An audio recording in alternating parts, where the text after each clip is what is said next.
নামই নাই, তার মানে তোমরা বাংলাদেশি? না না স্যার, আমরা বাংলাদেশি না, আমরা ইন্ডিয়ান। আমি ইন্ডিয়ান, আমার বাপ ইন্ডিয়ান, আমার মা ইন্ডিয়ান, আমার দাদু ইন্ডিয়ান, আমার নানা ইন্ডিয়ান, আমার 14 গোষ্ঠী ইন্ডিয়ান। আব্বা আব্বা।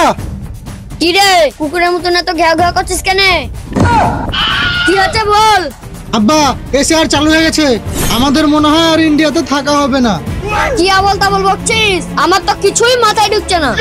এসআইআর মানে হচ্ছে স্পেশাল ইন্টেনসিভ রিভিশন।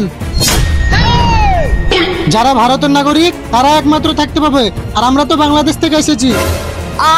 তুই কি বলছিস রে? শুধু তাই নয়, 2002 এর ভোটার লিস্ট লাগবে, আর তোমার পুরানো সব ডকুমেন্টস লাগবে।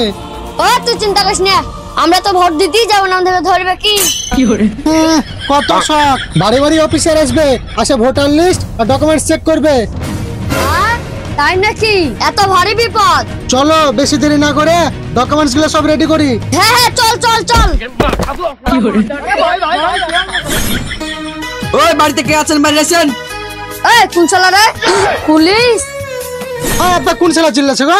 চিল্লে চলেছে পুলিশ। আমি এসআইআর থেকে এসেছি। তোমাদের আধার কার্ড, ভোটার কার্ড আর ভোটার লিস্ট বাই করো। যা যা নিয়ে দাঁড়ান স্যার, নিয়ে আসছি। লেন স্যার। তোমার নাম কি? আমার নাম সারোয়ার হোসেন।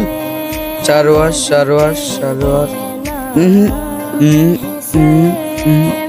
আরে তোমাদের তো এখানে নামই নাই, তার মানে তোমরা বাংলাদেশি?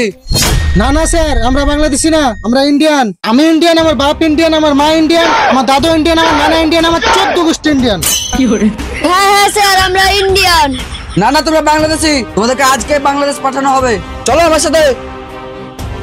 না স্যার, আমাদেরকে নিয়ে যান না। ছেড়ে দেন স্যার, ছেড়ে দেন। আয় বলছি।